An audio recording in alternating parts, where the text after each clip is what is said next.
अरे मंगेश भाऊ, तू मला कधीच डीमार्टच्या शेअरबद्दल का माहिती नाही दिली रे? आज मी डीमार्टच्या स्टोअरमध्ये गेलो होतो. बर.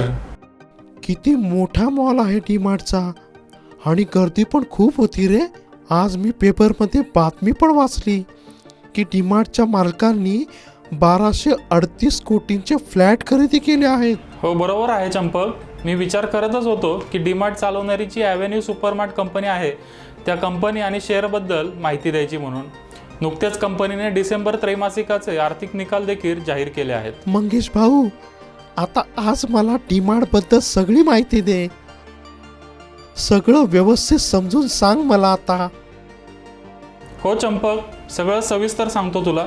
डीमार्टचे फाउंडर आहेत ना राधाकिशन दमानी, त्यांचा आत्तापर्यंतचा प्रवास फार जबरदस्त आहे. दमानी भारतातल्या पहिल्या 10 श्रीमंतांच्या यादीमधील एक आहेत. मात्र सगळ्यात आधी कंपनीचा व्यवसाय कसा आहे ते समजून घे. ॲव्हेन्यू सुपरमार्टने डीमार्टचं पहिलं स्टोअर मुंबईतल्या पवईमध्ये 2002 साली उघडलं. त्यानंतर कंपनीचा व्यवसाय वाढतच गेला. सध्या डीमार्टचे 18 शहरांमध्ये 302 मॉल आहेत. डीमार्ट म्हणजे मोठ्या प्रमाणावरचं किराणा दुकानच आहे. किराणा दुकानांसारखेच डीमार्ट देखील दुकानातूनच विक्री करतं. कमी प्रॉफिट मार्जिन मात्र जास्त विक्री करण्याकडे डीमार्टचा कल आहे. म्हणजेच कमी नफा कमवायचा मात्र सेल जास्त करायचा. या स्ट्रॅटेजीमुळे कंपनीला स्पर्धकांपेक्षा जास्त फायदा झाला आहे. आर्थिक निकालांचा विचार केल्यास डिसेंबर 2022 कंपनीने 6.6% वाढीसह 590 कोटींचा निव्वळ नफा जाहीर केला आहे. तर याच काळात कंपनीने 25.5% वाढीसह 11,569 कोटींचं उत्पन्न जाहीर केलं आहे. चंपक, तुला कंपनीच्या प्रमोटर राधाकिशन दमानींबद्दल माहिती मिळाली ना? त्यांचा एक प्रसिद्ध किस्सा आहे, तो तुला सांगतो मी आता. जेव्हा दमानींनी डीमार्टची सुरुवात केली तेव्हा तुम्ही किराणा व्यवसायात उतरत आहात आणि या व्यवसायात का जात आहात असा लोकांनी त्यांना प्रश्न विचारला आणि त्यांची चेष्टा पण केली. मात्र दमानींनी डीमार्टचं मॉडेल एवढं यशस्वी केलं की आता प्रत्येक माणूस त्यांचं कौतुक करतोय. अरे ही तर फार इंटरेस्टिंग गोष्ट आहे रे.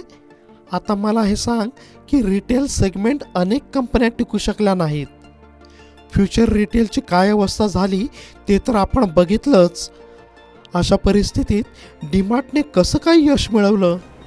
असं म्हणतात की ग्राहकांना डिस्काउंट देण्यामध्ये डीमार्टचा हात कोणीच धरू शकत नाही. रिटेल सेक्टरमध्ये साधारणतः टर्नओव्हरच्या 3% रेंटल कॉस्ट असते. मोठ्यातले मोठे रिटेलरसुद्धा 3 ते 4% मार्जिनवर व्यवसाय करतात. या व्यवसायात खर्चावर नियंत्रण ठेवणं फार महत्त्वाचं आहे. खर्च कमी ठेवल्यामुळेच डीमार्टला एबिटा मार्जिन टिकवता आलं आहे. डीमार्ट कंपनी स्वतःच्या जागेतच मॉल चालवते, त्यामुळे त्यांची भाड्यावरील खर्चात मोठी बचत होते. जागा विकत घेण्यासाठी जे पैसे गुंतवावे लागतात तेही काही काळानंतर वसूल होतात. बरं, कंपनी प्रॉफिटमध्ये आहे हे मला आता कळलं. कंपनी व्यवसायाचा विस्तार करत आहे हेही समजलं.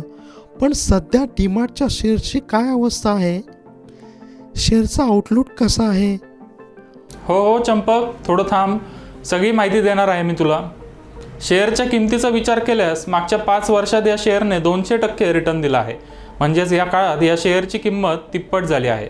मात्र मागच्या 1 वर्षात डीमार्टच्या शेअरमध्ये मोठे चढ उतार बघायला मिळाले आहेत. 1 वर्षात शेअर जवळपास 16% खाली आला आहे.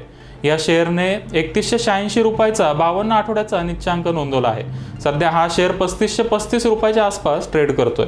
सप्टेंबर 2022 शेअरने 4600 रुपयाचा 52 वीक हाय देखील नोंदवला आहे. उच्चांकापासून हा शेअर आता 24% खाली असल्यामुळे सध्या आकर्षक किमतीला मिळत आहे. डीमार्ट का शेयर का आउटलुक अगर लंबी अवधि की बात करें तो रिटेल बिजनेस इंडिया में अभी बड़ी मात्रा में अभी भी मैच्योर होने का पोटेंशियल रखता है. और डीमार्ट ऐसा प्लेयर है जो सबसे लो कॉस्ट प्लेयर है. इनके जो आउटलेट्स है करीबन 300 के ऊपर है.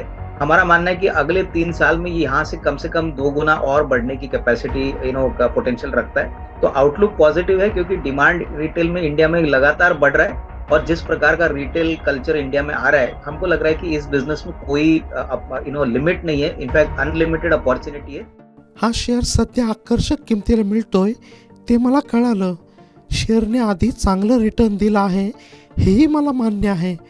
मात्र भविष्यात या शेअरमध्ये किती रिटर्न मिळेल ते सांग ना. कंपनीकडे व्यवसाय वाढीसाठी कोणत्या संधी आहेत आणि व्यवसायात धोके कोणते आहेत? हो मित्रा, ही सगळी माहिती मी तुला देतो. नीट लक्ष देऊन ऐक. भारतातली रिटेल इंडस्ट्री आर्थिक वर्ष 2020मध्ये 66 लाख कोटींची होती. यातला 60% व्यवसाय ग्रॉसरीचा आहे. आता ग्रॉसरी मार्केटमध्ये ऑर्गनाइज रिटेल सेक्टरचा मार्केट शेअर केवळ 4 ते 5% आहे. या ऑर्गनाइज रिटेल सेक्टरमध्ये डीमार्टचा मार्केट शेअर अंदाजे 15% आहे. देशात प्रतिव्यक्ती रिटेल खर्चाचा विचार केल्यास महाराष्ट्र, तामिळनाडू, कर्नाटक आणि गुजरात हे राज्य आघाडीवर आहेत. यामुळेच डीमार्टने एकूण स्टोअरपैकी 65% स्टोअर्स या 4 राज्यांमध्येच उघडले आहेत. व्यवसायात अंमलबजावणी करण्याची क्षमता, पैशाचा योग्य वापर, दीर्घ कालावधीचा विचार करण्याची सवय आणि व्यवसायात असणारी संधी यामुळे डीमार्टचं भविष्य उज्ज्वल आहे. डीमार्टला व्यवसाय वाढवण्याची चांगली संधी आहे. मागच्या 4 वर्षात डीमार्टने 130 नवीन स्टोअर्स उघडले आहेत. कर्जमुक्त असल्यामुळे कंपनीचा बॅलन्स शीट मजबूत आहे आणि कार्यक्षमता देखील चांगली आहे. स्टोअर्सची संख्या आणि विक्रीमध्ये होणाऱ्या वाढीमुळे डीमार्टच्या उत्पन्नात चांगली वाढ होण्याची शक्यता आहे. तसेच भारतात महागाईचा दर कमी होण्याची शक्यता असल्याने डिस्क्रिशनरी वस्तूंवरील खर्च वाढेल आणि त्याचा डीमार्टच्या प्रॉफिट मार्जिनवर सकारात्मक परिणाम होईल. चंपक, आता या कंपनीसाठी आव्हानं कोणती आहेत तेही समजून घे. डीमार्टच्या उत्पन्नाचा मोठा हिस्सा मुंबई, पुणे, बँगलोर, हैदराबाद, अहमदाबाद यासारख्या शहरातून येतो. करोनानंतर व्यवसाय आता सुरळीत चालू झाला आहे. मात्र डीमार्टचा जनरल मर्चंटाईज आणि ॲपरलचा व्यवसाय अजूनही अडचणीत आहे. एकूण उत्पन्नापैकी या सेगमेंटचा हिस्सा 2019 मध्ये 28.3% होता. मात्र सध्या हा आकडा खाली आला आहे. आर्थिक वर्ष 2023च्या पहिल्या सहामाहीत हा आकडा 24.75% खाली आला आहे. देखिए, अभी जो करंट तीसरी तिमाही के नंबर्स आ गए, इसमें सबसे बड़ा चुनौती इन्फ्लेशन है. पहले कोविड था और डीमार्ट का सबसे बड़ा जो प्लस पॉइंट है वो उनका जनरल मर्केंटाइज और जनरल कैटेगरी का प्रोडक्ट सेगमेंट है, जहां पे वो सबसे ज्यादा मुनाफे के मार्जिन्स कमाते हैं. अभी जनरल मर्केंटाइज की बात करें तो रिटेल आता है, उसके बाद होम अप्लायंसेज आते हैं, प्लास्टिक प्रोडक्ट्स आते हैं. तो यहाँ पे हमने देखा है कि पिछले 3-4 महीनों में थोड़ी सी सॉफ्टनेस मार्केट में देखने को मिली है. तो जब तक इन्फ्लेशन एलिवेटेड रहेगा, हमको लग रहा है कि जो स्पेंडिंग कल्चर है, स्पेशली जो मिडिल और लोअर इनकम लोगों का, वहाँ पे थोड़ा बहुत टाइम लगेगा इसको रिकवर होने के लिए. तो यही एक सबसे बड़ी दिक्कत है. होपफुली हमको लग रहा है कि आने वाले 3 से 6 महीने में अगर इन्फ्लेशन नीचे आता है तो डेफिनेटली डीमार्ट जैसे कंपनीज को काफी फायदा होना चाहिए. महागाईचा दर वाढल्यामुळे जनरल मर्चंटाईज आणि ॲपरल सेगमेंटमध्ये अपेक्षेपेक्षा कमी विक्री होत आहे. या कॅटेगरीमध्ये बेडरूम आणि बाथरूममधील सामान, चप्पल, बूट, ॲपॅरल, क्रॉकरी, होम अप्लायन्सेस आणि प्लास्टिकच्या वस्तूंचा समावेश आहे.